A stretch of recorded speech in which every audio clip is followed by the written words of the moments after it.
on Q95 FM radio every Monday night from 8 p.m.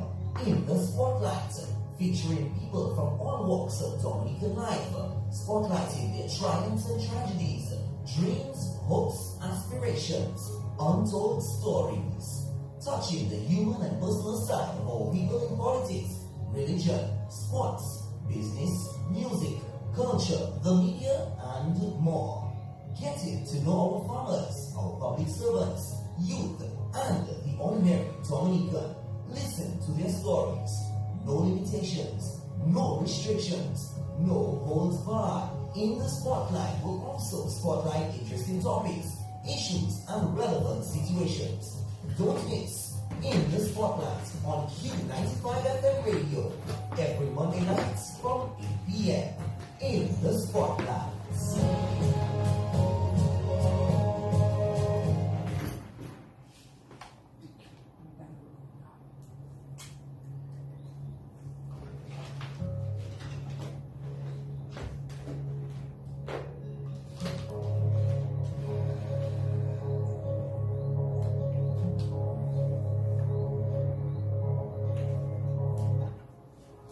Good evening, everyone. 8:10 is the time, is in the studios of Q95 FM radio tonight. Welcome to the In the Spotlight radio show. Always a pleasure to be here on a Monday night to bring you more stories about our people. And tonight we're going global. We're going international tonight on the In the Spotlight radio show. Well, both local and global. It's a beautiful combination that we have tonight on the In the Spotlight radio show. Let me say good evening and welcome, and just acknowledge the folks here at Q95 FM radio for allowing us the time here on a Monday night to do this. And we know this is loved and appreciated by all the fans and everyone who tune in on a Monday night to join us. We would like to say thank you to Josephine Gabriel and Company Limited for providing us with our 12-liter water. We thank you for that. The folks at the Great Old House, good evening to you. Thank you for the usual support. And our listeners, our viewers, the fans of the program near and far. It is always an honor and a pleasure to be here on a Monday night to do this with you. And tonight is no exception. It is something of a difference though. I invited you to join me and make history with the In the Spotlight radio show tonight, and we're about to do that. We have 3 folks in the studios, but 2 will be speaking with us tonight. One is behind the camera, and we'll find out who that one is in just a moment. But it is time for us to go across and say good evening to our guests in studio with us. And yes, ladies first or gentlemen first in this case? Ladies first. Ladies first. All right, let's make sure we have the right mic for you. Native Dominicans first. Native Dominicans first. I like that. Native Dominicans first. Welcome and good evening. Please introduce yourself. My name is Phaedria Marie St.Hilaire, and I am a proud daughter of the nature island, the Caribbean, Dominica. I was raised in Salisbury, but grew up most of my life in Canefield. I was educated at the Convent High School, went to CFOCAL, and then I won a scholarship to study in the US. And now I have a degree in chemistry, and I work in Copenhagen, in Denmark, and I do all sorts of different things. I have what they call a portfolio career, and that involves working with female empowerment, gender equality, innovation, entrepreneurship, investment, and also I have a huge background in working in drug development. So I also do coaching and mentoring. You do coaching and mentoring. Yes. And the gentleman next to you. Yes, my name is Morten Meldal, and I am the 2022 Nobel laureate in chemistry, together with two other colleagues. And it has been such a great honor to be awarded this Nobel Prize. But I am also a professor at the university, and I have a lot of young people that I try to inspire every day. My chemistry background goes way, way, way back to when I was very young, and first saw how it was that everything fits together and how the world is really complex thing. And I thought what that could be, and I came to that could actually be explained a lot by chemistry. So that's why I chose to study chemistry. And we're going to find out so much more about this this evening. On behalf of my fans, the listeners, the viewers of the program, we are really honored to have you and your wife, who is Dominican, in studios with us tonight. And on behalf of them as well, I wish to extend congratulations to you in a very big, warm Dominican way on winning that Nobel Prize last year. And throughout the course of the program, we will get to know more about the Nobel Prize. We'll get to know more about what you did, how does one qualify, and all of that good stuff. But we're going to get to know you both a bit better. First of all, who's that young man who is here with us on the side with the camera? That's our son. Our beautiful son. Yeah. You know, Phaedria, you have to direct the question to one of us. And that will happen. We're going to jump in. And that will happen. That will happen.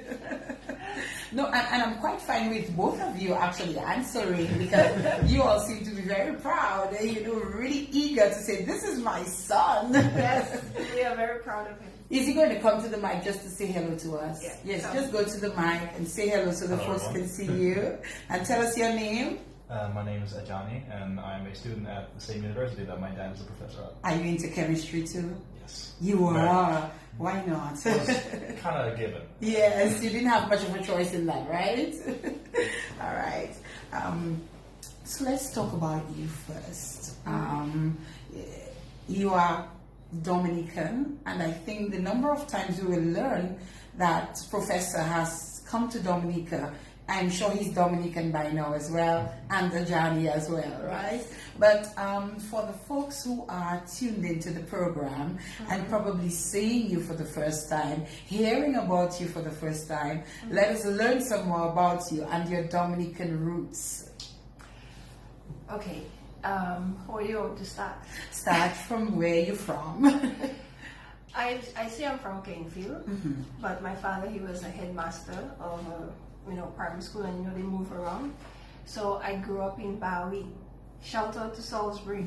So that's where my first years were, and then we moved to Canefield.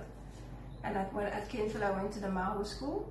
So I know people from Maho, and I won a scholarship to convent, and those were my formative years. I think every time I look back, I realized that growing up in Dominica with a female prime minister, a female speaker of the house, the hucksters, going to an all-girls high school, it really gave me the confidence that, as a woman, you can't do anything. I mean, you can do anything you want. Because when you compare it to the US and Europe, these countries, they talk a lot about, wanting gender equality and gender empowerment, because the females don't really, I could say, there's a gap, and you really have to have many programs to give women the self-confidence. But for me, growing up and having that background, going to an all-girls high school, it's something that I had from a very young age, and being inspired by my mother and many of the power women in Dominica and in the Caribbean. And Morten, it does not bother you that she's into women empowerment and all of that kind of stuff? Why should that bother me? Some men may have some concern with that. Not at all. Not at all. No. So tell me a bit more about your time growing up in Salisbury. What do you remember about growing up in Salisbury? Oh gosh. You remember the traumatic experiences. You also remember the good experiences. Yes. So you had a little bit of both? Yes. Growing up, when your parents both at the school, teachers at the school, it was a time when there was corporal punishment. That so was they would allowed. beat you. No, they would beat the students. That's what I mean, the students. Exactly. Yes. Well, my father would punish the students, and then they would Oh, turn it towards us. boy. I remember time, we had to run home after school because people would say, "You see, your father beat us." But on the other hand, I also remember the really positive things. Where Grand Savannah is, Yes. there were no houses there. So Okay. we used to roam there, we used to eat zika, we used to eat mangoes, go into the river. All of those things are very fond memories of, Salisbury. And the friendships that I made. I mean, some people, the people, I'm still very close friends with them to this day. All right. So, Morten, we're learning a bit more about her, but we do not want all the focus on her for now. We want to know a little bit about where you come from. Yeah, so I had a very, I would say, privileged growth. I had grandparents that had a big farm, and I was always shipped to this farm whenever there was a vacation, even long weekends. And that was fantastic because I had meadows and forests and beaches, and it was everything that you could dream of as a child to run around and play in. And I learned a lot from that actually, already from then. And then I got this feeling for nature that also is what I'm appreciating so much about Dominica, the nature island. I really appreciate the beauty of this island, even the beauty of the way that people actually live here. I like it very much. It's a very calm life that you have here, and I think that Dominica is the best Caribbean island I have seen so far. Whoop, whoop. And I did not pay him to say that. Well, I was about to say, is it because you have, Dominican connections? Yeah, of course it is. But it's also because Dominica really is the most beautiful island that is here. And also there's very little crime, very little problems. As I see it, I know that it's a hard life, and sometimes Dominica feels that it's a difficult struggle to just maintain life, but it's also possible to live here and have something to eat every day and get a good life out of it. So I think that there are several other things than just a nature island that is attractive in this place. I very much hope, in the light of the development, of course, you would like to have that you can maintain this calm and easy way of looking at life. And we thank you for being so kind, speaking so kindly of our beautiful Caribbean island, Dominica. We love our island as well, and we're happy that you can come here, embrace our lifestyle, embrace our culture, and embrace what we offer, and to just embrace us and embrace our country. We appreciate that. I would like to know about your country. Yeah. So my country is a cold country compared to here. It's cold. The first week here is horrible because it's so hot. But in Denmark, it's really a nice country. It's, I think, one of the best countries in many senses in the world. There's a lot of freedom. People take care of each other. There's a very strong democracy in Denmark. You have pluralism, so there's many parties that have to discuss everything, and you have healthcare. You have everything that people would, dream of. We have it in Denmark, so that's a very privileged place to come from. And what part of the world is Denmark, for those who may not know? Yeah, Denmark is on the top of Europe. So Europe, of course, is many countries. And we are a part of the Scandinavian family: Sweden, Finland, Norway, and Denmark. Maybe Iceland as well. But the Scandinavian family, and we try to actually maintain a sort of Scandinavian culture there. In what context? Help us understand the culture. Yeah, the culture is not very religion based. It's more secular, and it is a very practical culture, but also very artistic. And we have a lot of activities in my country that I like very much. So Copenhagen is one of the best cities to me to actually visit in Europe. It's a wonderful place. I think that my wife would like to have a word about this. Of course, and we welcome her. I tend to agree with most of what Morten said about Denmark. And actually, one of the reasons that I stayed in Denmark is because some of the values are quite similar to Dominica. There's a strong focus on community and people working together. Even if it's not religious, but there's a word they call fellesskab, for the greater good. And that's very strong in Denmark and other other Scandinavian countries. The one thing that I would say is the Scandinavian population is very homogeneous. So if you don't look like them, then being embraced and enfolded in the fellesskab can be a bit of a challenge. Okay.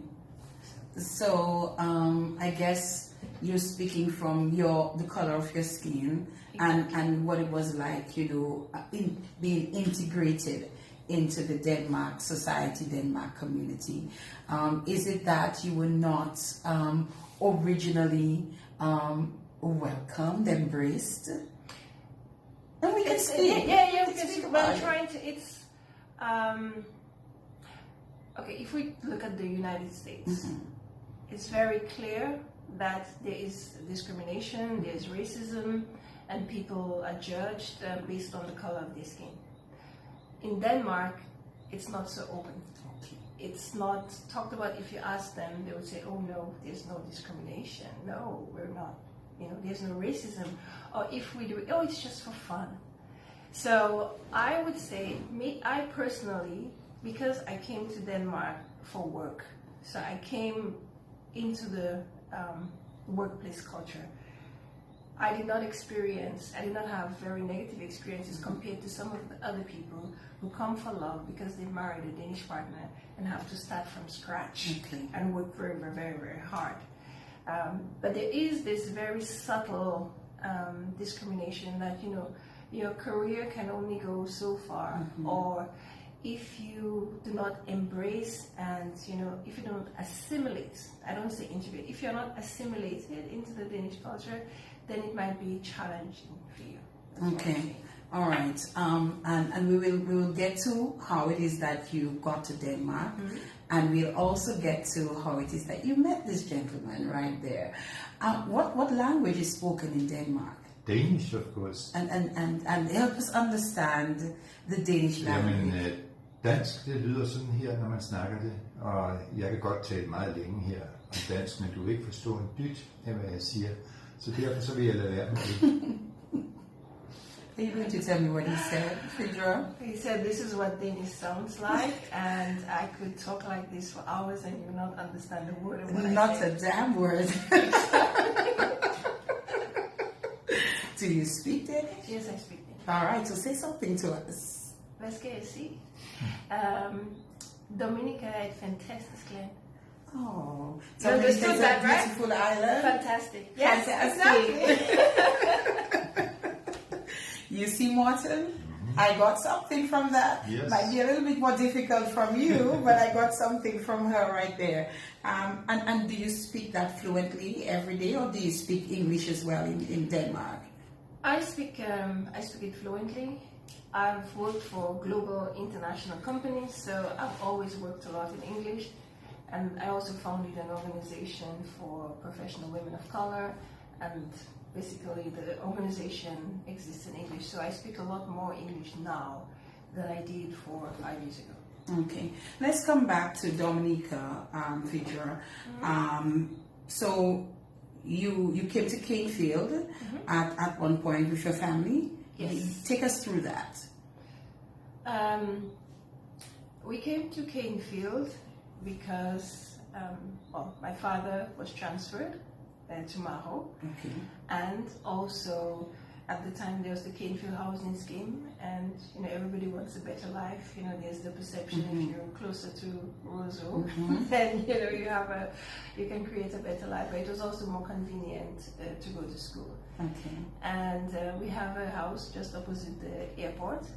And again, we were there in the 70s, the late 70s, and it was completely different. Where the airstrip was, there were a bunch of guava bushes, and Donkey Beach. That was my life there. And we met a lot of friends, the Burnabys, the Juleses. We were part of the Canefield Church Choir, and because both my parents were deeply involved in the church. Yes, I was told you are as well. Yes, and then you go to the charismatic renewal. So I grew up, I was Bido Ladies, and so. Did you get that, Morten? Yeah, but I think that now is also the point where we have to mention the wizard, because the wizard is sort of a very attractive figure who was also living together with Phaedria and King. Calypso, yes. So yes, the wizard, Merlin, is my brother, and before he was the wizard, he was the choir master. Oh. So he used to play the guitar in church, and I think, at that time we really built really strong relationships. All the families growing up there, we built strong friendships through our mutual love of God and practicing the, religion. One of the things I can clearly remember, I don't know if you young enough to remember Warehouse Disco. Yes. So Warehouse Disco is not too far from our house. So sometimes, you go to Warehouse Disco and you come home at 4 or 5 o'clock in the morning and you have to go sing in church at 7 o'clock. And we did that. You were really truly Bido. Yeah, truly Bido. And your brother, I presume, is listening or viewing. I hope he is. I hope so. So we can say hello to him. Do you have other siblings? Yes, I do. I have Valentine. Then I have, so it's Valentine, it's Merlin, the wizard, then my sister Rila, and then I have a brother Keith, who lives in Campbell. He's still in Dominica. And I'm the last. And you're the last. So that's 5 or 6? That's 5. That's 5, total 5, inclusive of you. Including me. All right, great. And so we're going to switch a little bit. So we want to know a bit as well from Morten in terms of his life growing up. So you gave us a sense already of your life growing up, but take us through family and siblings and that kind of thing. I have fantastic parents. They are unfortunately not here anymore. And then I have 2 siblings, a brother and a sister, Thomas and Maria, and they are very nice people as well. My sister has a place in south of Copenhagen, where she has horses, and it's a nice field with apple trees and so on. She is also into nature things, and I would say the same with my brother. He took over the family had a cottage in Sweden, deep in the forest, and he's taken over that, and I think his plan is to make his pension there, so when he pensioned, he would go there and live. Have any of them been to Dominica? No, I'm the only one in the family. No, my parents was here. Oh yeah, that's they right. were here because of our relationship. They decided to go, and they stayed at Fort Young. And they visited my parents. Yeah. Okay. And the brother or sister don't have any plans of coming to see our beautiful island? I don't think until I live here they might. Yeah. Okay, until you move to Dominica. When I move. When you retire, you're going to come here. So tell me about schooling in Denmark. What are the stages that you go through? What is it like? We start out by kindergarten actually, and there's also teaching in kindergarten. And then you start in first grade at the age of 6 years, about 6 years. And you go through teaching. And teaching in Denmark in the primary school is very much about social behavior, about being able to communicate in society and have the right attitude towards your fellow citizens. And that is what we teach the kids, and therefore it's much later that they actually learn factual stuff. In the beginning, That's it's all, interesting. in the beginning, it's really very much about how to behave, how to be a person. And that's in about what age range does that happen? I would say 6 to 12? 6 to 10. 10, Probably. 6 to 10. And then you start getting more and more factual stuff into teaching. And unfortunately, we don't need chemistry until 8th grade. 8th grade. Yeah. So that's high school? That's just before high school. Just before high school. Yeah. Interesting.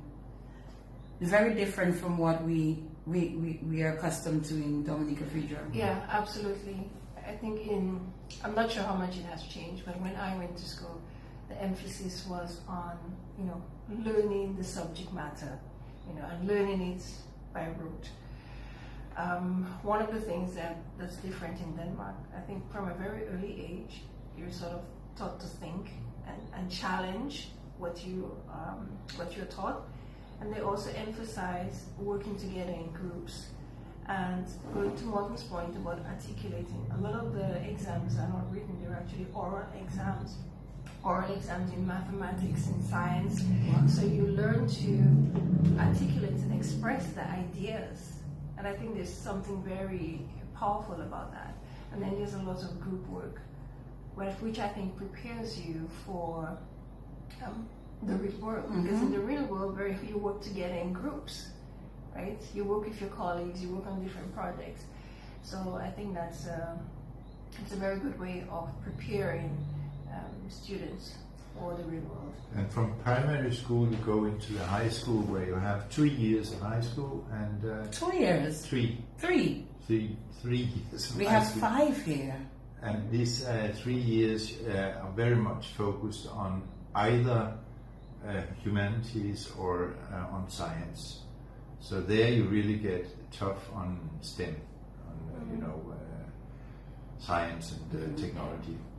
And then you can choose to go to university or higher education of different kinds, and then you have also educations in real educations in skills like masonry or carpentry or being a professional in many other areas that is needed in society than just the academics. So it's not just about academics No, in it's Denmark. not just about academics. We have a high focus right now to make these kind of professional schools, as they're called, very attractive for the young people, because we really need people who will take care of all the different tasks that society also needs. And I think there will be quite a change in how this is also how you are awarded for your work in different areas in the future. Simply because we cannot get enough nurses, teachers, masoners. It's really difficult when everybody wants to have the highest education. And one of the things that I'm thinking as you're speaking that I want to ask about is access to education and financial support. How does that work in Denmark? Very, very good in Denmark. So we have free education all the way to the end of the university. And it's completely free. You just have to buy your books. You of course have to be accepted, so your grades are very important from high school in order to choose your select your education. There are limited seats available for each type of education. Of course. And the best ones get those seats. But the education is free, and you are free to try to achieve getting an education in whatever field you want to. So there are how many universities do we have? 1, 2, 3, 4, 5? About 6 Six larger universities, I think. But I would like to add that I'm intrigued by that, Yes. by the way. Yeah. And you're confirming that what Professor is saying here is correct. It's correct. But as you can imagine, Yes. it comes at a cost. Okay. And the way that the government can afford this, it's because of the extremely high taxes Taxes. in Denmark. I mean, But people pay like 50% of their salaries in taxes. you should not complain about it. I am not complaining. I'm just explaining I love how it. it is possible. Taxes is what makes the Danish society the best society around. But I'm just saying what the price is of a great healthcare system And a great and education, a free education system. And in addition to that, when you're a student, you get some financial support from the government, so they pay you. But what also happened due to this taxation system is that all the bigger companies, they started making foundations that support research, because this is the only way you can avoid paying tax. So they made these foundations that support research. So there's a lot of research money available in Denmark. Well, you can imagine that's the reason they did it. But you're not sure. You're speculating. Anybody out there speculating? I love it. So again, education in Denmark is generally free. Mm-hmm. But Phaedria, you're saying that this can happen because of the high level of taxes. And you were giving us a range. Just reshare that with us. Okay. What are the taxes on? Okay, we're not. What kind of taxes? It's your income tax. Okay. And then you also pay a VAT. The VAT is 25%. 25%. 25% VAT. And income tax, of course, it's on a sliding scale depending on how much income that you have. Similar to Dominica. Around 50%. Yes. But 50%. at our level, But that's half we of your pay salary, Morten. yes. So our salary looks huge, and then when you get the paycheck, it's half. Oh, that's not But fair. again, All of but- that is just adjustment, because the taxes are redistributed. You get the free education For your son. You get the healthcare. You get a lot of support. You get infrastructure. Yeah. There's so many things that works better if you pay your taxes. Because there's a lot of things we don't have to save up, like for example in the US, right? You need what, $250,000 or however much money you need to send your children to school. It can be extremely expensive. We don't have to save for that. So even if you pay half of your money in taxes, you still can have a decent quality of life, standard of living. Standard of living. Even companies pay much more tax than they do in other countries. And so we have a lot of tax paying from companies. And surprise, surprise, they don't leave Denmark. It does not leave Denmark. Because Denmark has a very good working force because of all the tax paying. We get the educations, we get the people who can actually take care of the jobs in companies. What's the population like? It's small. It's 6 million. It's just 6 under million. 6 million. Just under 6 million. And I think when you have small countries tend to fare better because you do have this sense of community. We're all in it together, and I think it's easier to pass laws because a lot of people have the same mentality, and everybody they will support the growth, they will support the government initiatives, as opposed to if you have larger countries with different factions. I think one of the things that that contribute to the government being able to do that is it's a small country and it's quite homogeneous. And there's another thing, and that is Denmark is on the cold edge of where you can grow things, so it was quite hard in the old days to survive up there.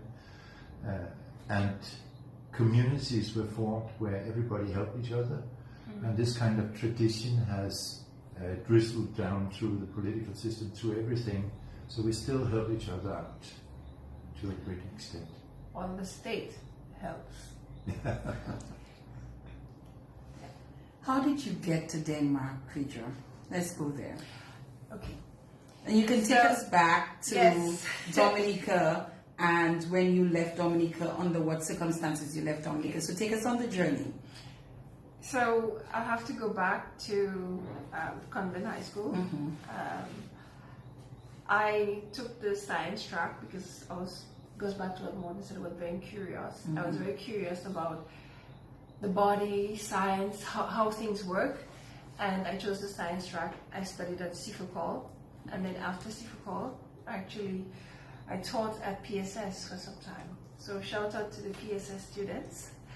And well, at that time there was no state college. So if you wanted to further your education, you had to leave. You either had to go to UE or you had to go to the US. And if you were not the island scholar or in the top 3, then chances of going to UE were quite small. So I actually got a scholarship to study at the University of South Carolina, where I majored in chemistry.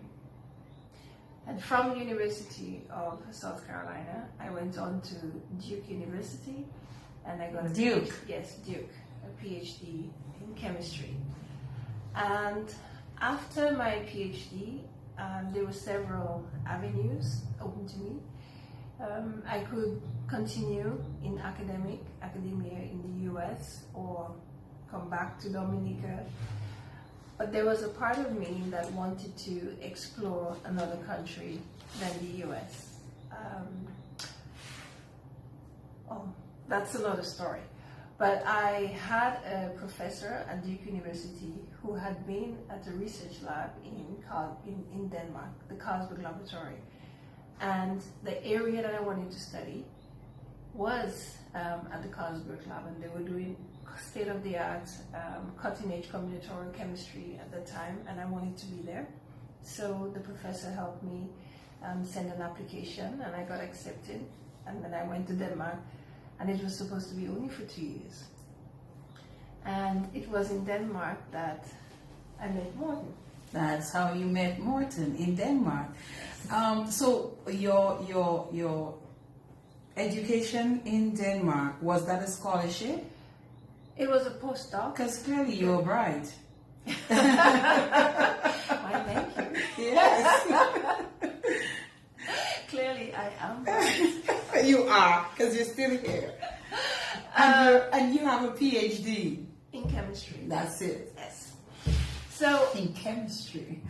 Gosh. It's quite often that after your PhD, especially if you want to go into academia, you need to do more research, because to get a position at the university, then you need to have a certain number of publications. You have to demonstrate that you are capable of independent research, of formulating a problem and solving it and then publishing the results.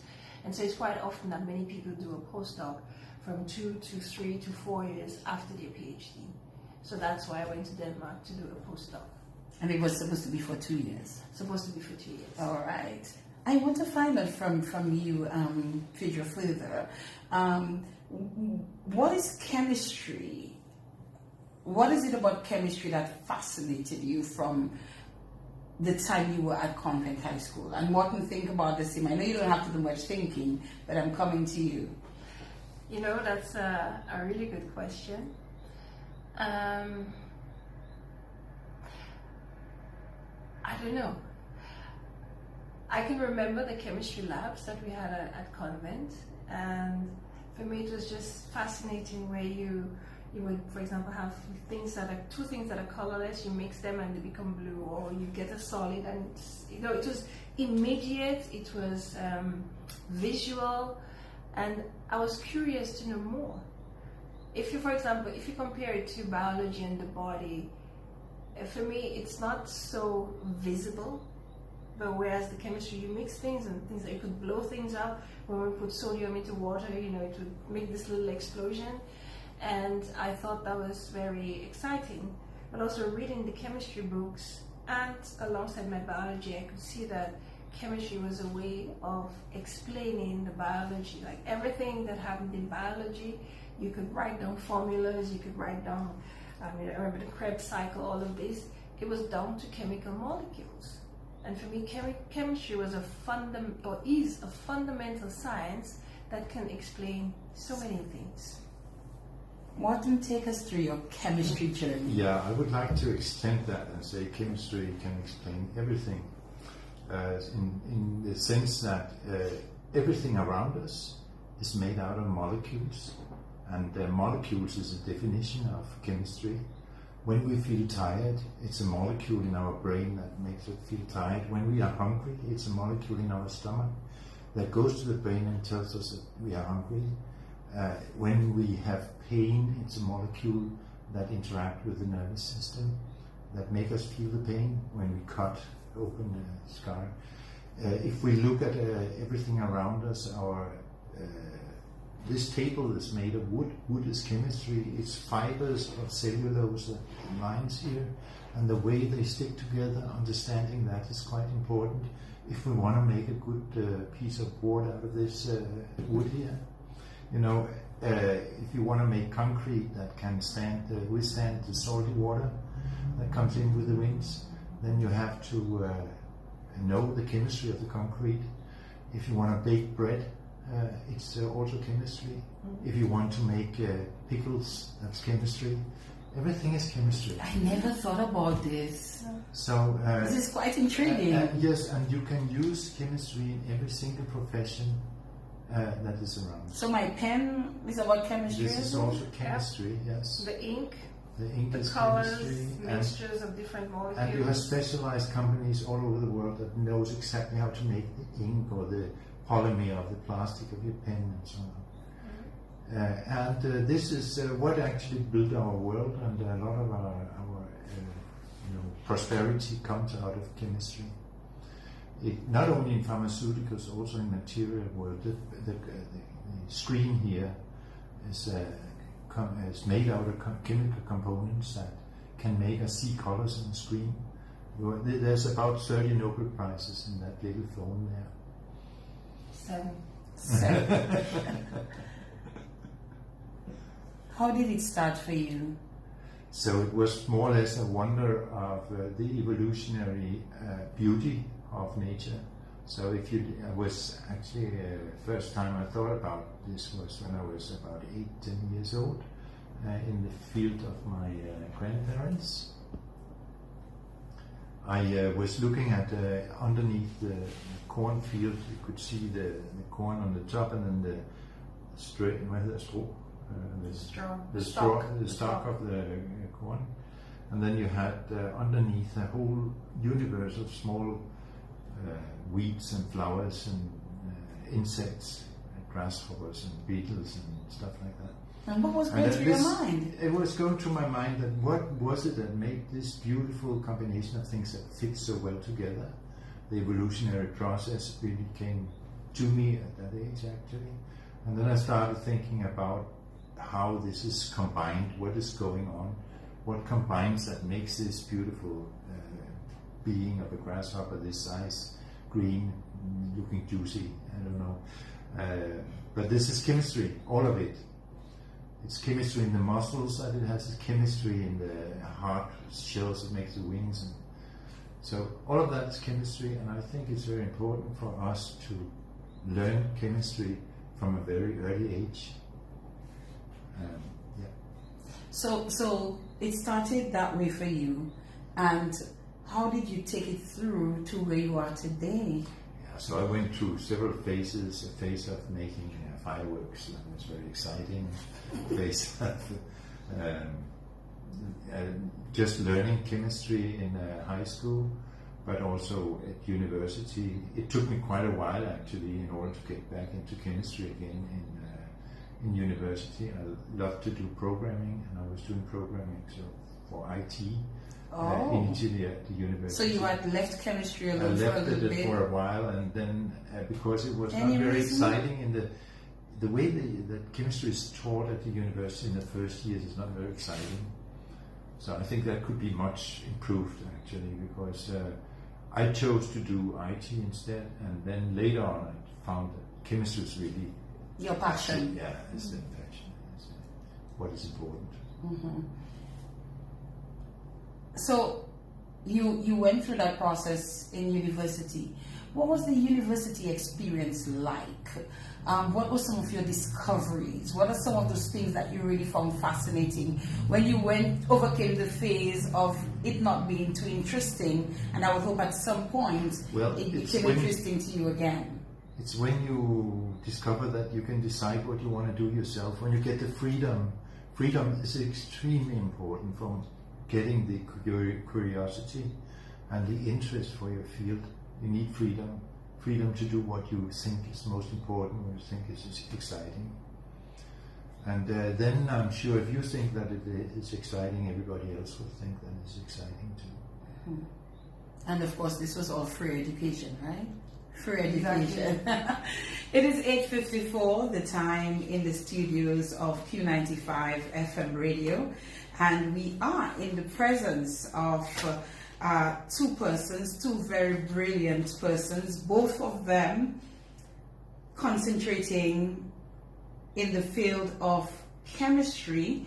And then you're probably wondering what goes on in that household, you know, because they are both involved in chemistry. But before we get to that, we're gonna go back to Phaedria, and I guess the two of you will share the story of how you actually met. It was 2 years you went to Denmark for, and it turned out to be more. Tell us more. It turned out to be more. If you ask Morten, he would say we actually met in Ottawa, Canada. Yeah, but that's when we met person to person first time, and you said hi, hello. I'm sorry. She said hello? Yes. She said hello. Aha. No, but that was very professional, and there was nothing there. Okay. But that was because I knew I was going to Denmark already. What? Oh, because we met at a conference, and I had already been accepted. Right. And so we were colleagues, and we became friends because we have mutual interest. We both love music, and a lot of people ask me, they say, "Wait, Papa, you train him well? He can dance." I cannot take that credit. Can you, Morten? You can dance. I'm very much into rhythmic music and dance and play it myself. So. Yeah. You play? Yeah. What do you play? The guitar. The guitar. Mm-hmm. Nice. You And should have brought drums? it. You didn't bring it with you? No. Oh. Yeah. But anyway, so we have this mutual interest in, rhythmic music. So whenever bands, outside of Denmark would come, either he would say, "Oh, this band is playing," and a bunch of us would go together. That's in Canada. That's it. No, that's All of that in happened in Copenhagen. In Canada was just like a conference, and we met there. I said hello, he said hello, and that was it. Yes, but then how did you meet then in Denmark? How did Because you get I went to connect? Oh, sorry. Yes, Key point. We're missing a point, Phaedria. Yes. I went to do my postdoc at Carlsberg Laboratory, and Morten was a senior scientist at Carlsberg Laboratory. So we met at Carlsberg Laboratory, where I was doing a postdoc and he was a senior scientist. Okay. Yes. All right. And we worked together on different projects. And it was purely professional, as you said, but we had this friendship, we had this mutual interest in music, and that was it. He was married at the time. Oh. So again, honest to God, it was a mutual friendship. Okay. Then some years, I was there for 2 years, but my project went really well, and they offered me to extend my stay for 4 more years. I'd gotten a grant from the EU, and they wanted me to run it, and then I got a promotion, and so I was given that grant to run. So I said, okay, I will stay another 4 years. Okay, so that would be a total of 6. That would be a total of 6. Okay. But in that time, I was actually looking, you probably don't know that, but I was looking to find other positions in the US because I was planning to go back to the US because that's where 3 of my siblings were, and I wanted to be closer to my family because family is very important to me. So, so I'm working at Carlsberg. His marriage, falls apart. We're It's getting friends. complicated. Yeah. We're friends. And then about a year after, he split up, then we were having a drink together, and then suddenly the spirit moved us. Oh. The spirits moved us, and we looked at each other differently. Oh, Morten, is that your? That's my story. That's your story too. That's And your he's sticking story to it. too. Yeah. What did you think of her? Well, she's obviously very beautiful, and you cannot help noticing that. But other than that, she's bright, intelligent. She's nice to speak with. She has solutions for every question you might come up with. What more can you imagine as a good partner? So after this breakup of my marriage, which was independent of that, it was. You had nothing to do with that. No. Okay. Let's make that clear. Let's make that clear. Yeah. And we are actually still very good friends, my old wife. Okay, that's good. The three of us. The three of you all are very good friends. Yes. We're friends. Yes. Okay, good stuff. What did you think of him? Be honest. He said, be honest. I sometimes write journals. A Chinese there. Yeah. Cover your ears.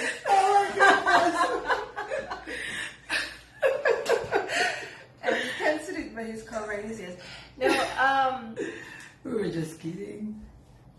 I sometimes, in different periods of my life, I write journals, Right. and I just happened to keep a journal around the time I first met him.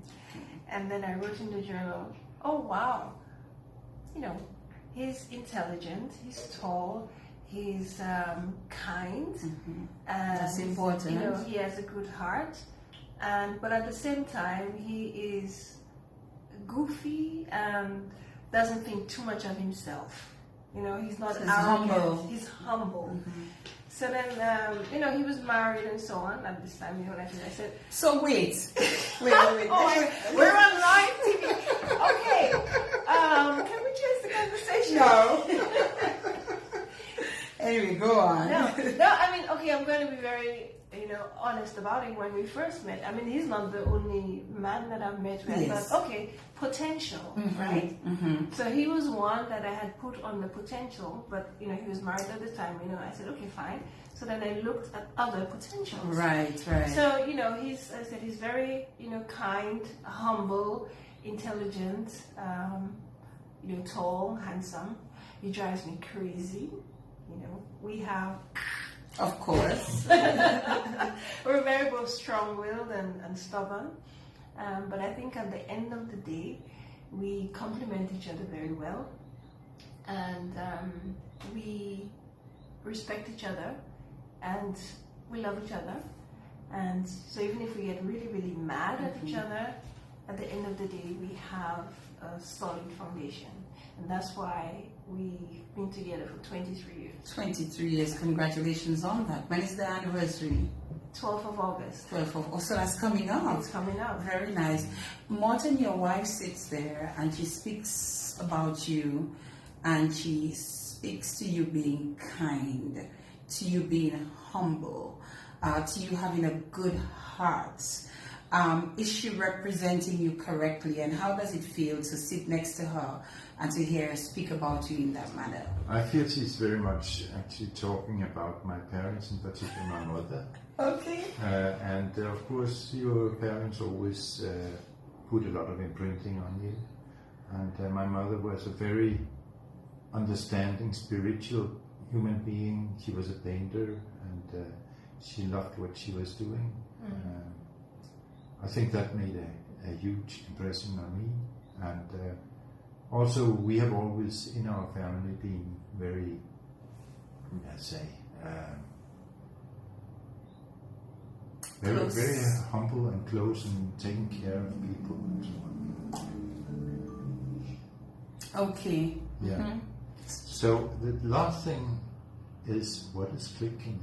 Yes. Oh, we're going to come to that. We just wanted to get to know you for the first half of the program. Yeah. And then we're going to talk some more about that and about the Nobel Prize and about the work that both of you do, especially where young people are concerned. I know this is something that is very dear to you. You really want to communicate your message to young people and to get young people interested in chemistry. So we're just going to take a quick break, give you an opportunity to have a sip of water, and we're going to come back and talk some more about chemistry. Very good. And some of the work that Phaedria is involved in as well. So yes, Morten, we're going to do that, all right? Keep it locked. This is the In the Spotlight radio show. Thank you for tuning in. And in case you're just tuning in, we have with us Dr. Phaedria Marie St.Hilaire, who is Dominican by birth. I guess now she's Danish too. She probably has some dual citizenship going on. And we also have Professor Dr. Morten Meldal, who is a Danish chemist, and he won the Nobel Prize for Chemistry for 2022 alongside two of his colleagues. So we'll come back to talk more about that in just a while. But so far, so good. It is 9:04, the time in the studios here at Q95. Very good. Sorry. You don't try to control. You're still on camera. I love you guys. Yes, they can. I love you guys. I'm all love. Trust me. Yeah, see? awesome. You see what I mean about stubborn? He's Yes. trying to control your show. Yes. He said, okay, are we going to talk about click? We are, Morten. We are. You are fun. So I see that side of him as well that you speak to in terms of the goofy side. You know, I can pick that up easily. Which one? Which part of them? Do you have the goofy side too? Do you? I'd say I have a little bit of both. A little A bit of little everything. bit of both. Yes. I'm quite good at singing remarks and Uh-huh. funny jokes. I see. Okay. Fly commentary. All right. On the fly commentary. I don't know who that came from though. You don't know which one of them that came from? Well, I mean, if you think about our house and how we goof around, and how we really sing, you remember the dancing around the Christmas tree? Don't even Yeah. don't even. All right, so we're coming back.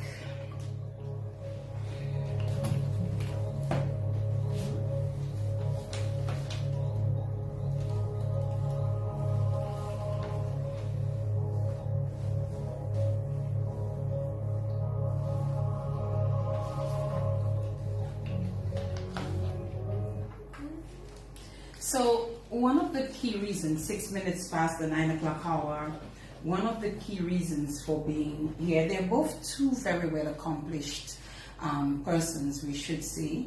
You would have heard that Dr. St-Hilaire, do you go by Dr. St-Hilaire or Dr.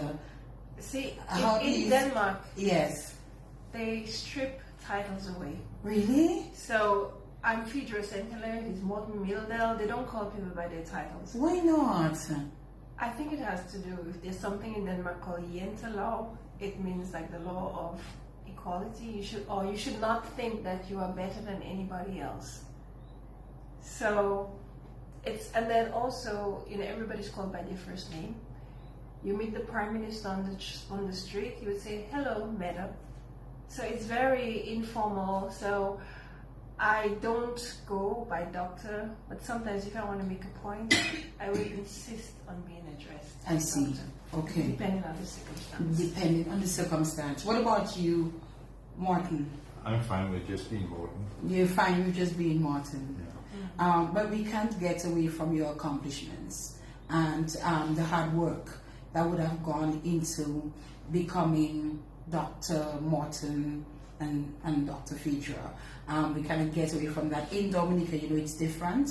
We give people their titles. I mean, on this program, I call people by their first name. So, it just naturally came that way. But, you would find me saying professor or doctor, here and there throughout the program. But that's interesting that we're learning so much about the culture of Denmark and the fact that titles don't mean anything. But I would hope for the pay, the salary. Yeah, of course, there's a structure and salary structure in society, and it's not a bad situation to be a professor. It's not a bad situation to be a professor. Well, 50% of it goes to taxes, but so Morten, let's talk. So last year, you would have been bestowed the Nobel Prize. Yeah, I was actually sitting in my office in the morning at 11 o'clock. The telephone called, and I was taking the telephone up, and it was a Swedish number. The week before, some Swedish company had tried to sell me something, so it was the same one. So, yes, like that, a little bit. Annoyed. Yeah, and then I could very quickly hear that this was the Nobel Prize Committee. There were 3 people, and they ordered me not to say anything, even to my wife. You couldn't? I couldn't tell her anything until they announced it. So, but we won't tell them. You For 1 told hour, them anyway. I was sitting with my fingers like that, not knowing what to do and where to put myself. And then when they announced it, there was immediately a complete noise and spectacle outside my door, my office door. So when I came out, all my colleagues already had assembled outside, and it was a party day at the institute. Phaedria, what is the Nobel Prize? How does it work? It's a prize awarded to people who have had significant accomplishments in different disciplines. It was started by a Swede, Alfred Nobel, who invented dynamite, TNT. And he was very, he felt regret for having invented something so destructive that he wanted something good to come out of it. So what? No. Yeah, okay. So he became very rich from the sale of TNT and dynamite, and he decided that he will use that money, that richness that he has, that he got, and establish a foundation. And this foundation will will award prizes in chemistry, in physics, in economics, in medicine. Peace. No, yes, peace, but there's another one. Literature. And literature and peace. So these are, and all the awards awarded by the Swedish, what's it called? No, not all. Except for peace. Peace is awarded in Norway, but the rest are awarded by different organizations in Sweden, the Royal Swedish Academy of Science. How does one qualify to win? Yeah, so there's a lot of people around the world are invited to nominate Nobel candidates. So it's sort of covering a lot of people around the world, like 300-400 around the world are nominating the candidates every year. And then there's a committee, a very, very skilled committee, that is actually capable of doing a very fair evaluation of all these to give the prize to the one who has done the most important development for humankind, and that's a very strong element of it. If you have done something that is really important for humankind, you qualify for a Nobel Prize.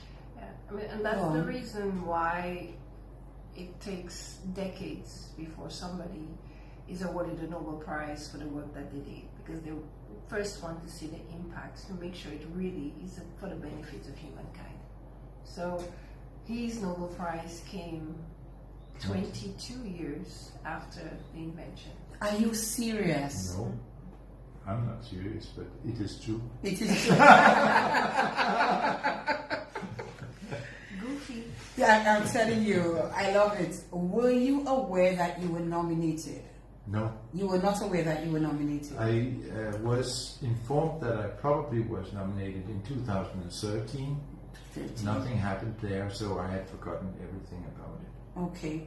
Do you know who nominated you? No, No. you don't know. The next 50 years you won't know who nominated. The nominations are kept secret for 50 years. 50 years. So your son might get to know who nominated you. He's lucky. I'm just saying, right? So you do not know who nominated you. You No. had no idea No. that you should probably be expecting a call, No, and it just came, just came. and you were surprised I was very surprised and shocked, and shocked but happy, and very happy. and you couldn't tell your wife. I couldn't tell my wife initially. I then tried to tell my wife, but she said, "I'm busy," No, and hang up. I didn't even answer the phone because I was in a meeting, an online Oh, yeah. meeting, and then the phone.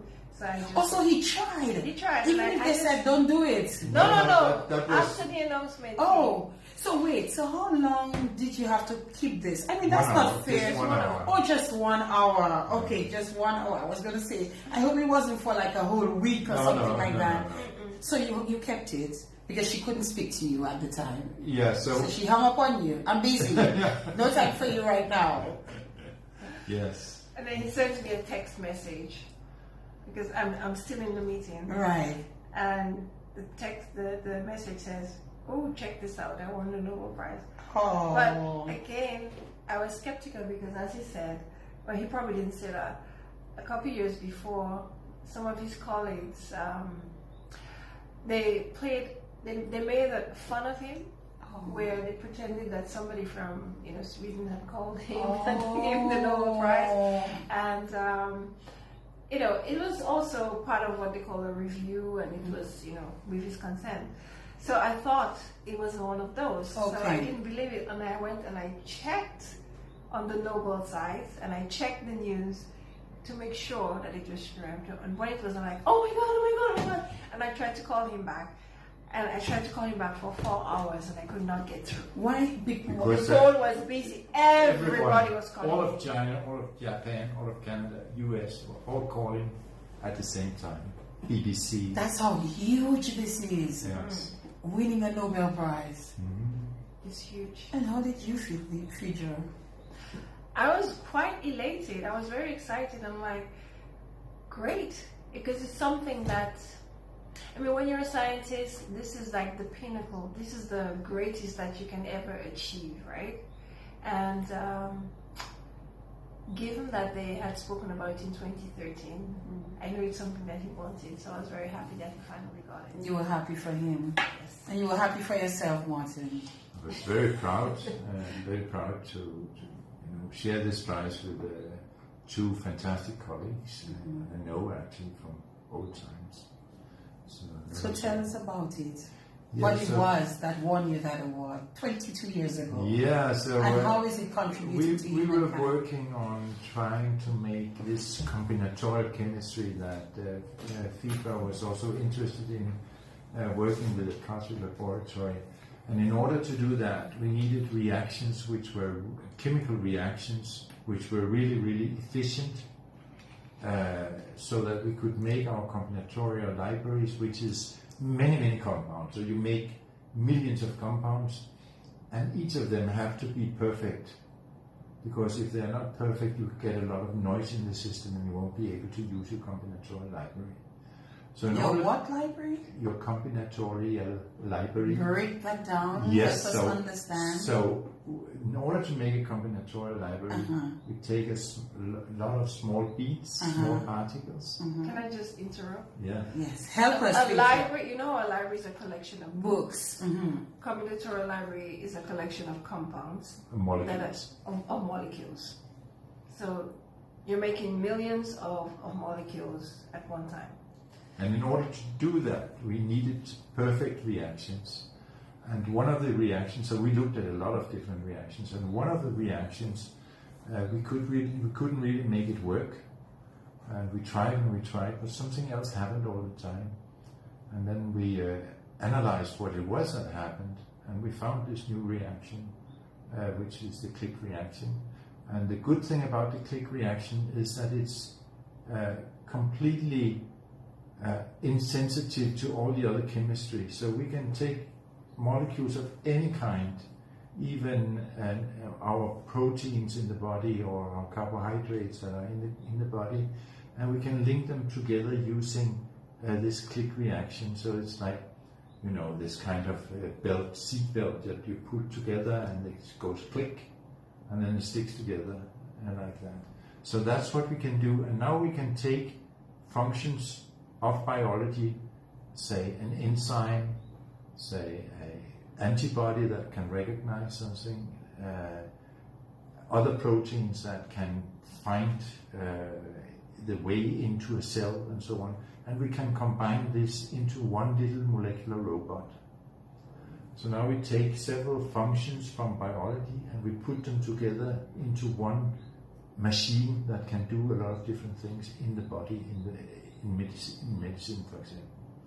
We can also imagine new ways of attaching molecules that can capture solar energy to a surface. You can imagine paints that can self-heal on airplanes.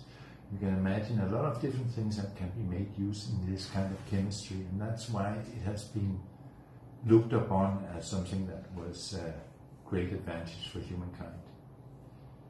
Phaedria, can you enhance for us a little bit more?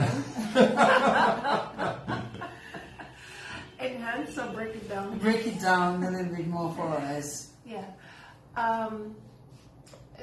If we take, cancer, yes, right? There are cancer cells, and then they have a special carbohydrate or sugar on the outside, right?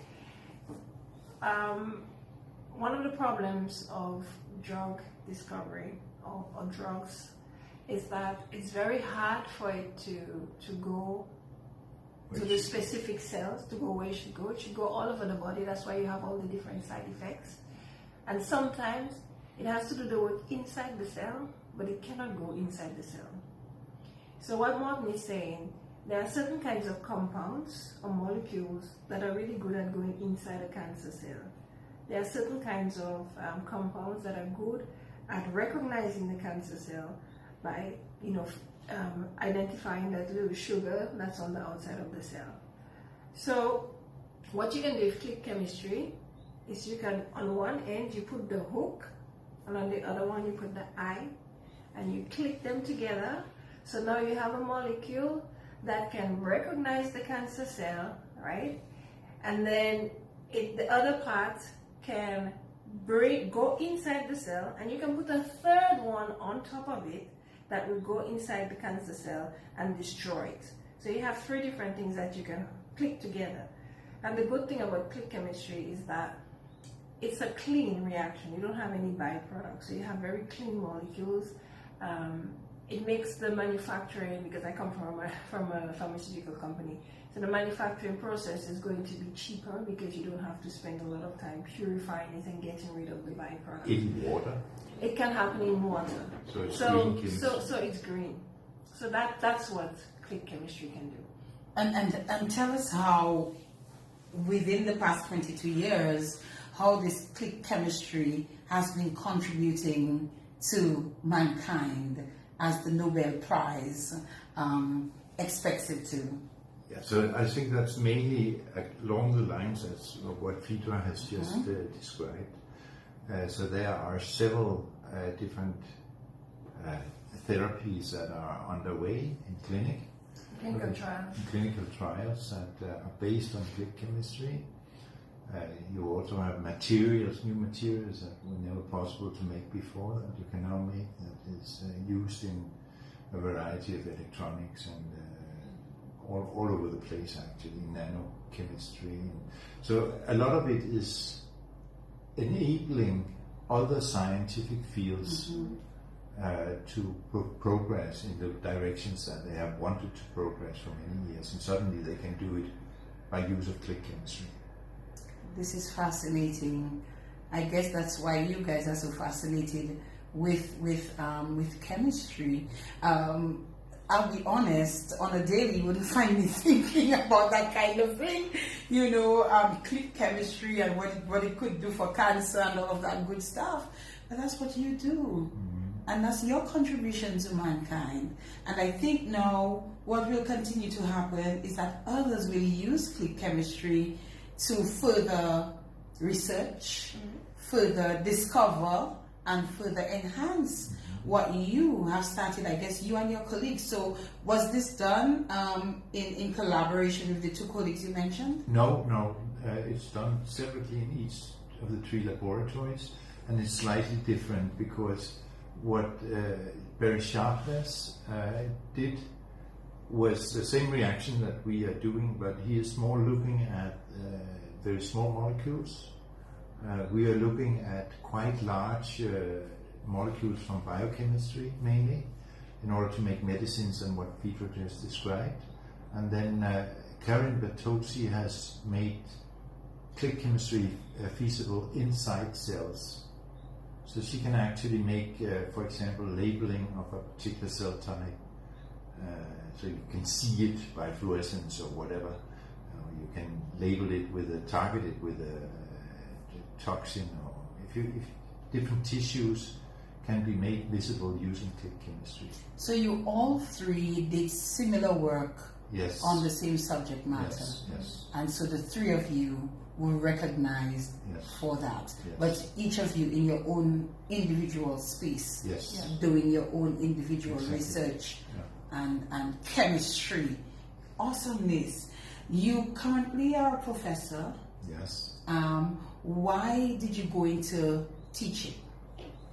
I love teaching. I think teaching and research goes together. It's actually very, very inspiring to teach, and you learn your subject much, much better when you have to teach it. So I think that I learned a lot from teaching, and I love to do that. I have a very nice course at the University of Copenhagen, the final oil in organic chemistry that they get before they finish their masters.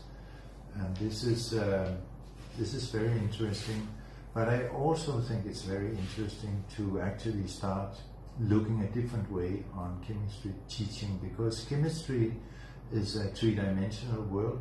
It's the world around us, as everything is chemistry. But if you go into the microscopic world of the molecules, these are also in space, and they are doing what they do, and their activity is in 3 dimensions. So what I would like to do is to animate all of the activity. For example, take this bottle of water, animate how the water molecules behave, what they look like, how they are interacting with each other, because water should not be a liquid like that. It should be a gas, but a lot of things happen between the molecules that makes it a liquid, and this is actually the molecule that is most important in this world for life to actually develop. It's interesting to see you make reference to a bottle of water and speak about molecules and all of that. When we know I have a bottle of water, I needed to quench my thirst, and I open the bottle of water and I drink it. But it's so much deeper than that. There's a lot to understand there, and I would like to make videos which would give this visually to the small kids, because they are used to look at screens. They know how to handle animations. So I think by animating this 3-dimensional world and the behavior of the molecules, we could give a very, very strong framework for teaching the more mathematical side of science later on. Instead of starting with the mathematics and the difficult stuff in 8th grade, you should start in 1st grade with a very nice experience of traveling into the water molecule. Do you have a YouTube channel? How do you plan on doing this? We're gonna make some use of Ajani over there? Yeah, I'm thinking, but I'm trying at the moment to actually generate an interest from the funding agencies in Denmark. Yes. In order to make actually an institute that do the animations for this. Well, I would want to think after winning a Nobel Prize, you should be able to get funding quite easily. It depends on what you're asking for money for. Chemistry. Yeah, I got some money for continuing my research. I mean, I'm almost at the pension stage of my career, Yes, right? But yes. I still will continue for 5 years at least. When we spoke, Morten, you were very passionate about young children and starting sort of cultivating an interest Yes, in very young children in chemistry. yes. I also think that if we make this animation, which is like 5 minutes every week, every day in the school year, every week in the school year for first graders, 10 minutes for second graders, and so on, so that it builds up over time. If we do that and do it by animation, this should be made available for everybody everywhere, and you could become a chemist without even going to the university in this way. And is that what you refer to when you speak about chemistry being taught differently? Yeah, yeah. Learn this visual, pleasurable world of chemistry. Chemistry is good, chemistry is not bad. This is a reputation that chemistry got because some huge companies make mistakes and to make profits. But chemistry is actually good because chemistry is everything around us. A few young persons, I'm sure, are tuned in. A few parents said earlier today, even on our social media platforms, that they were going to have their young people, their daughters, their sons, listen to the program tonight. What is it, Morten, that you think you would like to say to them as it relates to chemistry, not just chemistry, but continuing advanced education and even a career in chemistry? Never stop studying and never stop asking questions about life and existence, because it's about knowing. Knowledge comes from a curiosity point. It's because you're curious of something that you learn it. So you can also only learn if you are having a pleasurable experience from learning.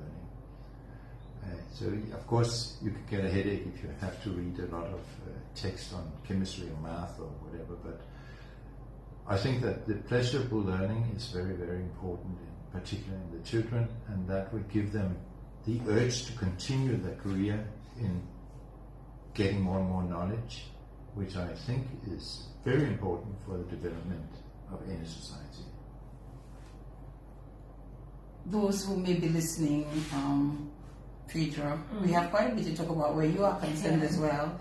But for the young person who is listening, probably thinking along the way, like Morten, and say, okay, I'm going to get into IT. Chemistry is boring. I probably don't have the knack for it. You know, what is the encouragement? I think one of the challenges that face our young people would be, okay, I study chemistry, then what then? What can I use chemistry for? And therefore I think it's very important that we have role models, people who show what kind of careers you can have with chemistry, because it's not just being a professor or working in the lab. I mean, look at me, I'm a trained chemist, but right now I am not working with chemistry at all. I think one of the great things about studying science is that it teaches you how to think, it teaches you how to analyze problems, it teaches you how to take in many different variables and analyze them quickly, and we come to a conclusion. And those are transferable skills, and this is what you can apply that to any situation. And if you look at our son, I remember when he was trying to figure out what to study. You know, he's a very talented musician. You know, he sings amazing. He can play the piano. And there was at one time he was trying to debate, okay, well, maybe I will do music, or maybe I will do something else. But my advice to him was take the chemistry, take the science. It gives you a really good foundation because you can always build on that. But if you study music first, it's very hard to change and do chemistry afterwards. And so, yes, be driven by curiosity, but know that there are many other options than just being a Nobel Prize winning professor. I love it. Or a medical doctor. There's so much more you can do with chemistry. And at the end of the day, it really teaches you how to think. And bottom line, that is the advice, solid advice that you would give. Yeah, and to put anyone. quality into life by chemistry. Quality into life by chemistry. Yes. Dr. Morten, you have 340 plus publications. What have you published? Oh, I did so many different things. So click chemistry is actually just a very, very small fractions of what we have done over the years. We have a whole range of chemistries which are also aspiring to click type of reaction. A whole kind of way of making pharmaceutically interesting compounds. We have polymers that we have made. That is so polymers which are plastics essentially, but that is used for synthesis. So chemical synthesis that goes on the surface of these polymers, and these polymers are very specially designed for that purpose. We have combinatorial technologies that are developed in order to allow us to make million compounds at the same time and keep track of them. We have what more? We have made methods. Enzyme assays where we can look at how enzymes work, what are they doing, what's their job. So we can isolate an enzyme and test it.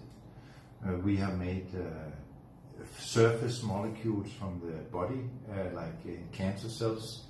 You have these surface molecules that sticks out carbohydrates that are different from the normal cells. So I made these small bits and pieces and injected into mice to see what is the response. Can we make antibodies and immune response against cancer cells in this way? We are looking at Alzheimer. So we have made molecules that can block the fibrillation, fibril formation in Alzheimer plaques. We have looked at Alzheimer peptides themselves and found that they are actually autoproteolytic, so they can cleave themselves, which means that the Alzheimer peptides in some way makes an enzyme. This was not known before. And that could be a way, for example, into a new way of treatment for Alzheimer. We have looked at how to block the inhibition of programmed cell death or apoptosis in cancer cells with molecules. So we are designing molecules. We are making, at the moment, new enzymes of all sorts of amino acids, not the 20 normal amino acids, but all sorts of amino acids. We design with computer technology these molecules and give them a function, so we can make functional molecules. So there's a lot of different things going on. So what I want to find out, Dr. Morten, Professor Morten, so you're a professor.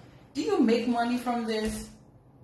Can you sell this stuff? I mean... Yeah, we have tried a couple of times, but you are, as an academic, if you do something interesting as an academic, you are usually quite far from the application stage, and that is where you make the money. It's the research you do. It's the research you do, and that can be like 10 years, and it took 22 years to show that the chemistry was important. So if I had patented the click chemistry from the beginning, the patent would have run out before it became really important. Can you make money from it now? No. No. Well, not click chemistry because there's no patent. But going back to what he said, there are quite a few other researchers who spin up companies based on the inventions in their lab They don't wait 20 years. And actually, Morten, you have founded 2 companies. 3.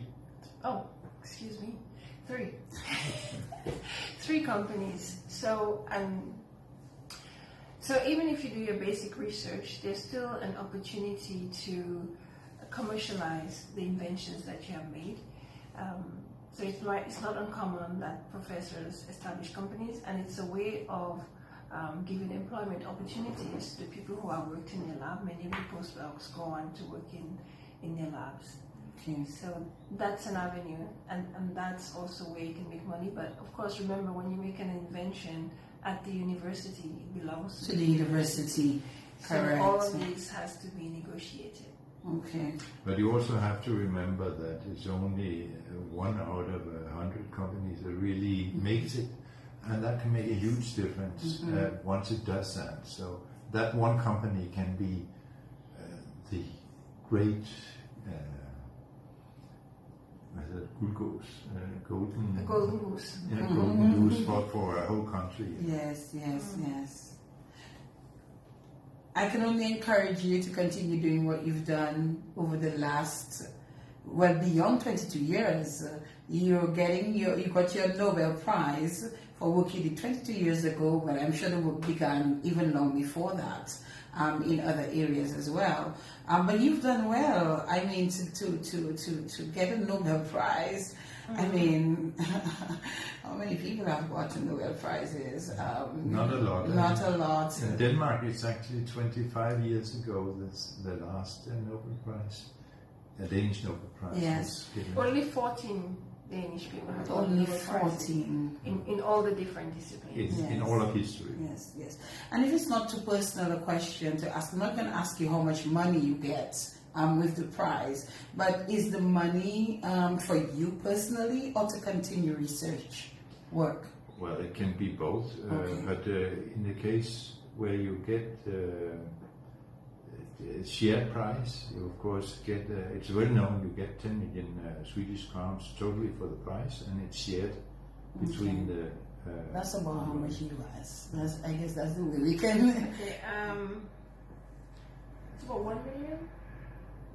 10 million Swedish. Yeah, a little more than 1 million Okay. dollars that Yeah. is shared. Also, that would have to be shared with the 2 other Yeah. persons as well. Yeah. Okay, all right. And you can choose to keep all your money to yourself, Yeah. or you can put it into research. Yeah. Okay, all right. Phaedria, let's come back to you, my dear. So we spoke a lot about chemistry with Dr. Morten, and you just played for us a while ago that you're currently not involved in chemistry. But tell us, how far you got into chemistry before you changed route. Yes. So I was a postdoc at Carlsberg, as I said. Then I got a promotion, and I stayed on for the 4 years. And shortly after that, Morten and I got married, and 3 years later we had a kid. In that period of time, I was thinking about how can I have better balance in my life? How can I have more of an impact? And how can I see the fruits of my chemistry more quickly? And I came to the realization that I was more interested in the applications of chemistry.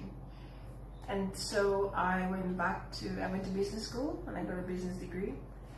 I switched to working for a pharmaceutical company in Novo Nordisk, and I started working more with leadership, project management, and the last 7 years at Novo Nordisk, I headed an area where I managed and built up their outsourcing. And outsourcing would be when they have clinical trials. Sometimes you need, you use other third-party contract manufacturers to produce the material for it, a special compound. So this is what I did, where I had a team that would find the third-party contract manufacturers, run the project, negotiate the contracts, and that sort of thing. So this is what I did the last few years. And you can say one of the big contributions is the first oral GLP drug that was ever put on the market. My team and I made sure that we had the right contract manufacturers to be able to carry the clinical trials and develop the process. Now, keep in mind that, you know, some of us don't know when you say GL, what is GLP. Okay, GLP. Okay, it's glucagon. You see, the thing about you and Morten right here is that, you know, you're both chemists, so, you know, you speak your language, but we may not necessarily speak all of your language. Okay. It's a molecule that's important in the regulation of sugar. Okay. And so it's a anti-diabetes drug. Okay. All right. So you contributed to making your company? First, because usually it's injected. Uh-huh. And many people don't like the injections. That's why many companies are moving away from having to inject yourself several times a day to, you know, once a day or once a week. But in this case, we said it would be even better if you could have it orally. Okay, so you get the tablet. Yeah, you get the tablet And you take it. Mm-hmm. Okay, good stuff. So this is what you've been doing. Yes. And until 2 years ago. Until 2 years ago. So I no longer work for Nobel. Oh, you don't? No. Okay. Are you now doing your own thing? Yes. Tell us more. Yes. I'm an independent consultant. I might have said I have what they call a portfolio career, meaning that you do many different things. So one of my consultancies is to work with smaller pharmaceutical companies and help them find third-party contract manufacturers, because this is what I have a lot of experience with, and help them negotiate the contracts and do the project management within the pharma industry. They use the manufacturers to help them put a drug on the market. So that's one thing. And the other thing I do is I do coaching. I'm a certified executive coach because I'm very passionate about having people fulfill their full potential. And even when I was a leader at Nobel, I spent a lot of time mentoring and coaching not just my direct reports, but other employees. Then I am very passionate about diversity and inclusion, especially in countries like Denmark. As I mentioned, it's quite homogeneous, and it can be challenging for people who do not look like your average Dane to be included and to be afforded the same opportunities as a native Dane. So 4 years ago, my friend and I founded an organization called Professional Women of Color, and the mission of So is your friend a woman of color as well? Yes, she's from Ghana. She's from Ghana, nice. Yes. And the purpose is to increase the visibility and impact of women of color in Denmark. And so we do that on different levels. We work with the women themselves, so we provide mentoring, we provide coaching, we have different classes in how to do your CV, how interviewing skills, finding your purpose. We have wellness events because it can be very challenging, it can affect your mental health when you are daily subjected to being excluded. So that's working on the individual level. And at the same time, we work with organizations and corporations to teach them, to help them how to be more inclusive, how to be more welcoming and more open. And another thing about growing up or being in Denmark, it's there's a need for role models that are people of color, because when you look around on the television everywhere, whom do you see? And it's very important for me that I have a son. We are quite a few women of color who live in Denmark, and we have children there. It's our home, and we want to make sure that our children see people of color as role models, people of color who thrive and are successful in their careers. So these are some of the things that we work with ProWalk, or Professional Women of Color. And the last thing that I do recently, it's a way of giving back.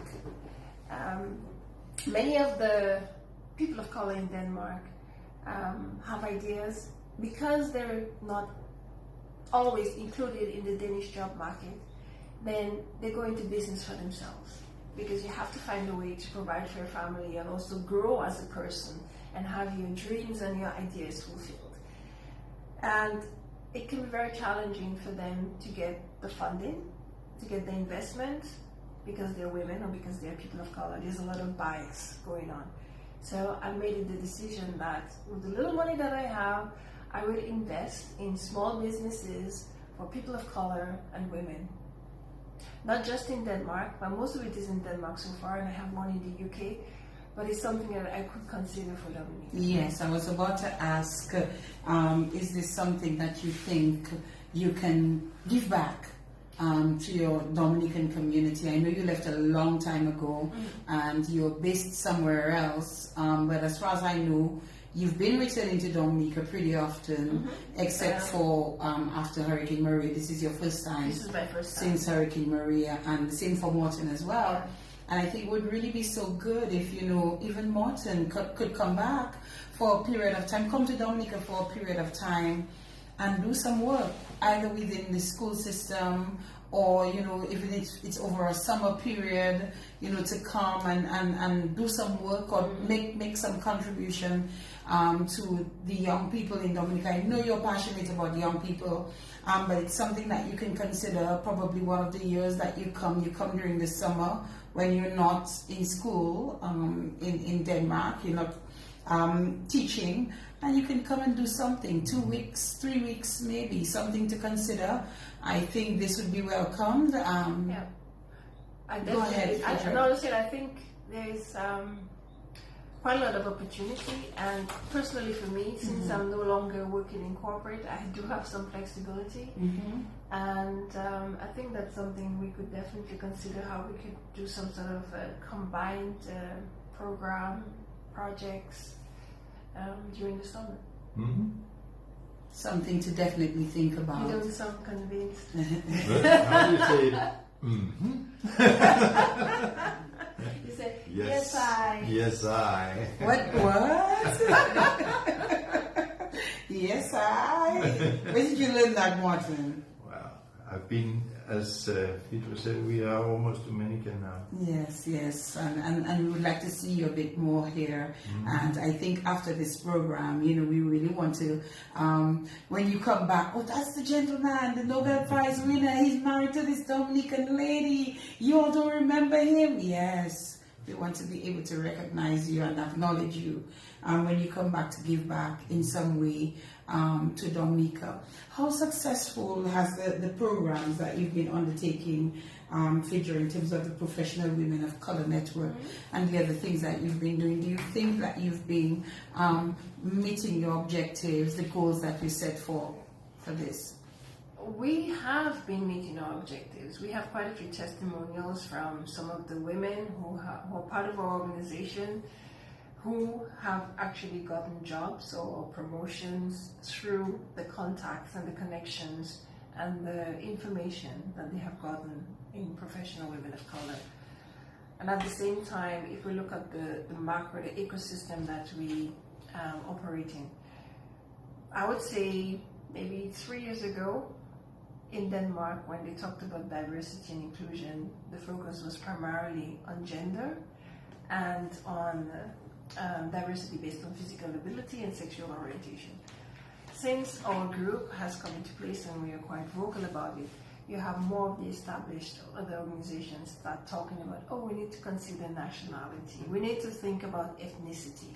So I think that we have been a catalyst, and actually last year, Pro won an award for being a catalyst within the diversity and inclusion space. And the world generally has been moving in that direction. Absolutely. You know, focusing a lot on diversity, inclusion, and all of that good stuff. So it's good that, you know, this young girl from Dominica is, you know, almost spearheading that kind of thing in a country of 6 million people, a country that you went just to study and decided, you know, you were offered the opportunity to stay, and then I stayed because I married him. You stayed because you married him. Yes. Is that correct, Morten? That is correct. That is correct. And how did your family feel? You know, you were no longer interested in coming back to the US or coming to the US to meet them. Well, We have been in US a lot. yeah, we go there pretty much every year, except for the COVID years, and I think they've gotten used to it now. But of course, for me, with modern technology, you're not so far away with That's WhatsApp. correct. That's correct, and everything else. Yeah. Yeah. but still, I What's my the desire? immediate family, my brothers and sisters, we are very close, Okay. and for me, I really wish I were closer physically to my nieces and nephews, and have this big family. Phaedria would never cook a meal at home without her sister right there on the telephone. Okay, my sister and I, we have not Zoom, we FaceTime on Sundays. When you're cooking. Yeah. So I'm cooking dinner and she's cooking her lunch. And you all do it together. Yeah. Do you all cook the same things, or you No, just no. there doing it together? We're doing it together. What is the plan though? Later on, is the plan to remain in Denmark? Is it to retire to Dominica? What have they? My plans mainly goes in the directions of the science, because so that's, if I can do these things that I want to do, that's perfect. Anywhere then?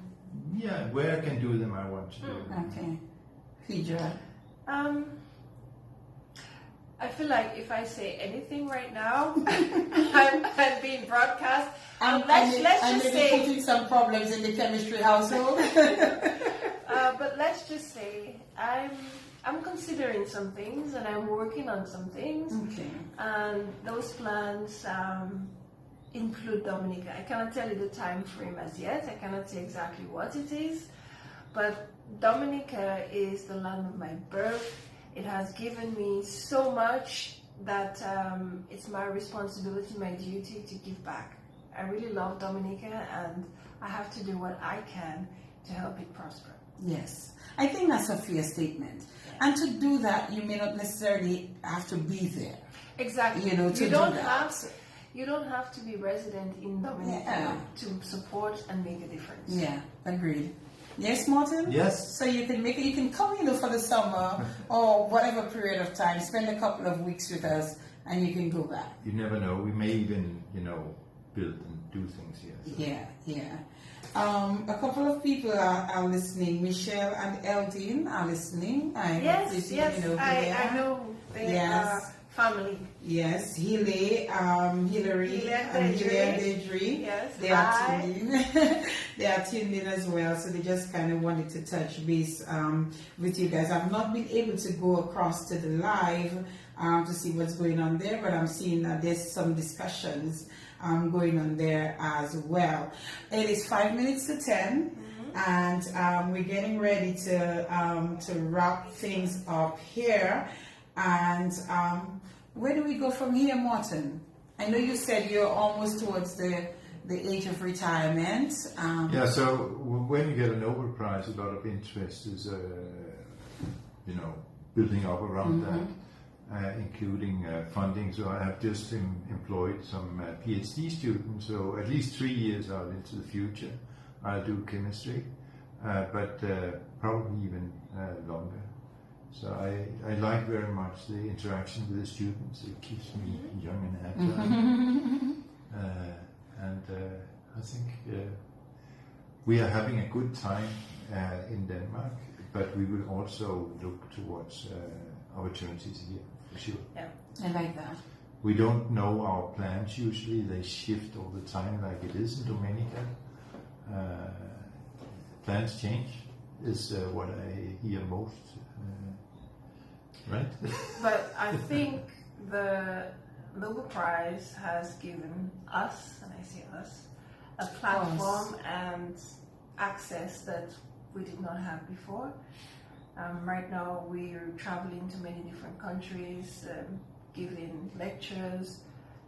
I accompany Morten. I also give lectures myself on some occasions, talk about, female empowerment.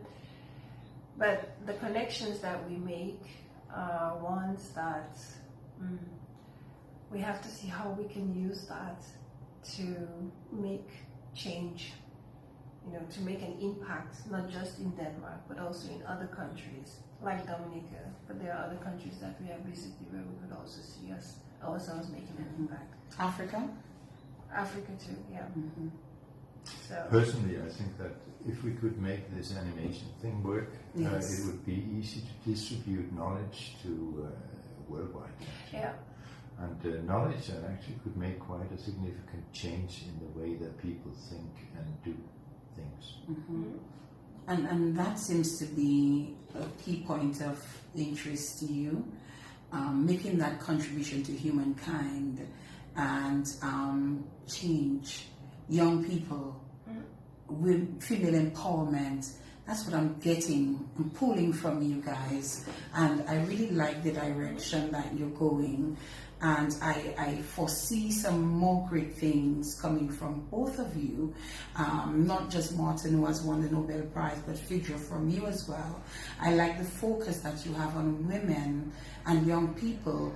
Morten, you want to empower the young people. You want them to be interested in chemistry. You want them to understand the importance of chemistry. And I would never give any credit to chemistry and a bottle of water I'm drinking. This is just tropical water that came from the mountains of Dominica. There's so many pieces of chemistry in this book. Yes, and I would never think about that. My pen, my mobile phone, the paper, the book that I have here, from what I'm gathering from you, and if there's anything I'm going to leave here with tonight, is that chemistry is connected in just about every way to everything. Mm-hmm. And before you were here on this program, I would never have given all of that credit to chemistry. All I know is chemistry is something that I would never have done in school, because for me, science was not my focus. It was not the direction I wanted to take, and I really was not interested in science. Because science is taught in the wrong way. It's taught in the wrong way. You think so, Yeah. Morten? Yeah.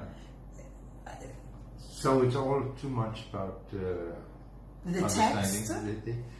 Well, we have I think that's a sweeping generalization. Is a sweeping I generalization. love it but that I you love- all agree to disagree. I love to have sweeping generalizations in order to emphasize what is actually important. And what is important is that the fact is the young people think it's a difficult thing to learn, whereas it should be very easy to learn because it's just a visual world like the one we have around us. You can understand it instinctively if you go down to the animation level and teach them how these molecules actually behave in space.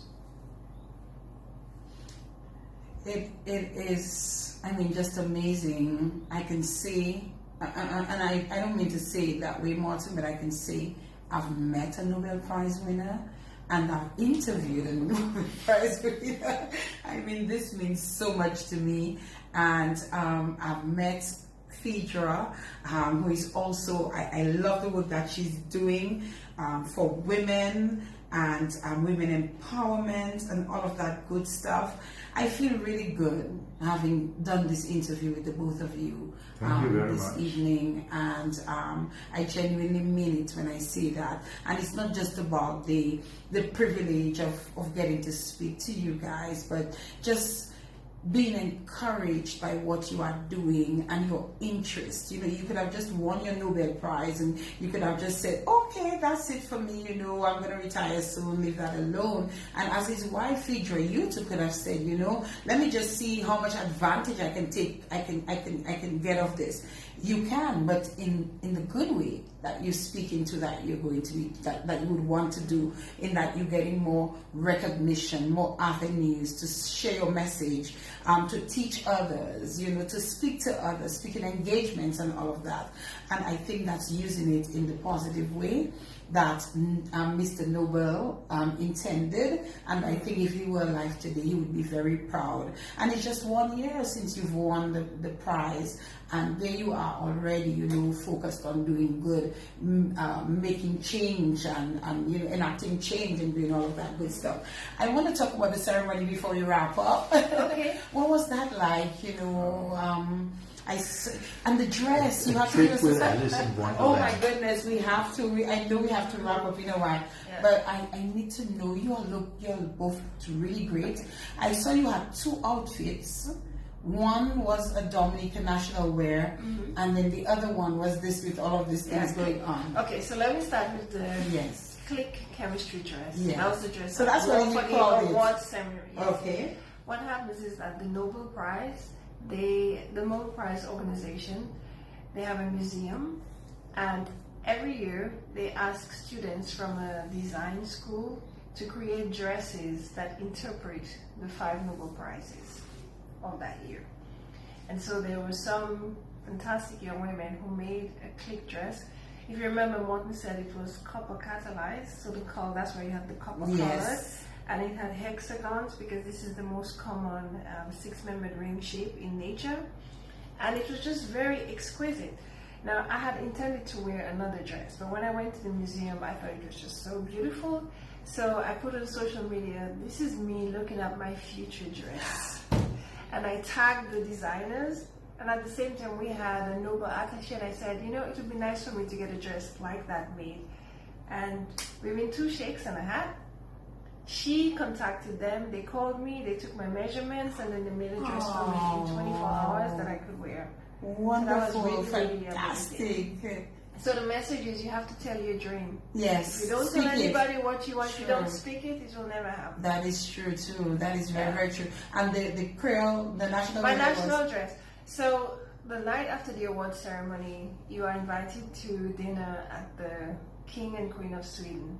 Oh, there's a king and queen of Sweden? Yes, Awesome. there's also a Queen of Denmark. Okay. And of course, I have to flex some Dominican. Of course. So I wore my national dress to that.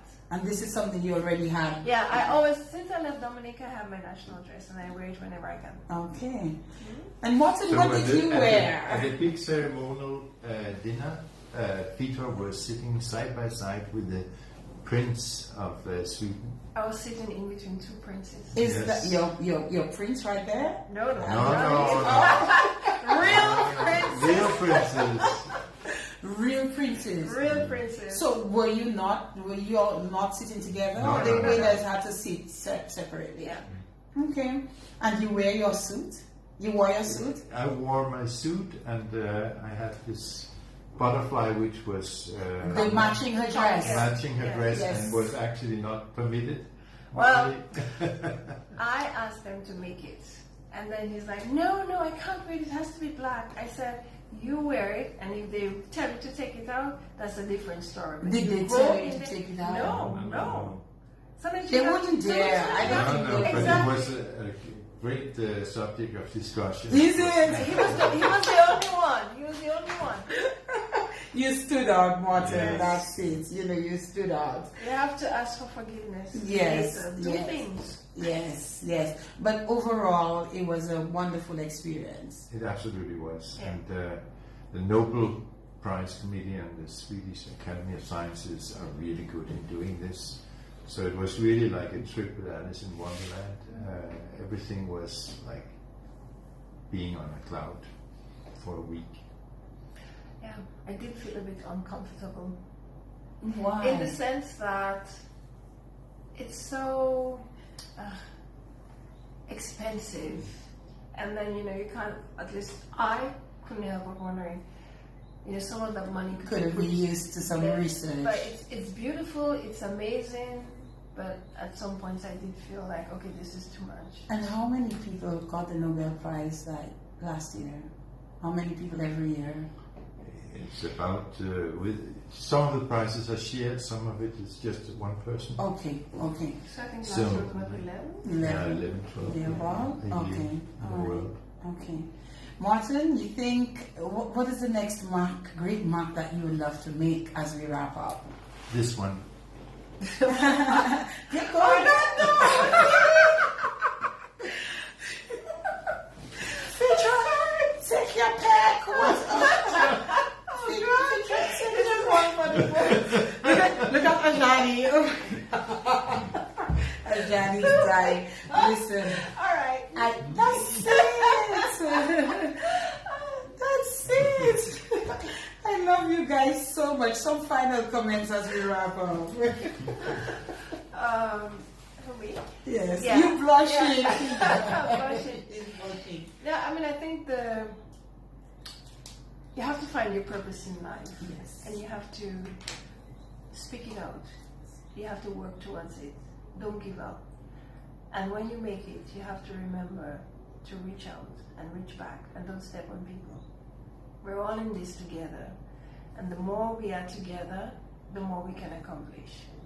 That's the So human And there's aspect. always something right to do. In the mic, come closer to the mic from me. Yeah, so there's always something right to do. Mm-hmm. That you can choose to do the things that are good, or you cannot. Mm-hmm. You know, but you feel better when you do the right things. You feel better when you do the right things. Mm-hmm. Congratulations to both of you on all of your achievements, and I really look forward to hearing from you again about you as well. And all I want to do is smile Yeah. and remember this program tonight. And thank you so very Thank you much for much. having us and for the flexibility that Yes, you showed. yes, It's been yes. a really pleasure. And thank you to Yeah. Dominica for listening. Yes, so we say thank you to Mr. Ken Robinson. He was actually scheduled to be on tonight, Yeah. and then he was so, so kind in And saying, gracious, and yeah. gracious, yes, in saying, no problem for Dinah, that's fine. You know, he was just getting ready to send me his promo video and all of that, and then he understood, and here we are, because you will be gone by the time the next program would come around. And for me, it was an absolute honor, an absolute pleasure. I hope you guys enjoyed yourselves on We the did, program. we did. You all made me laugh as well, and I'm sure the audience. I think you all are a great team, a super team, a wonderful family, and I really wish you well, and congratulations again on everything.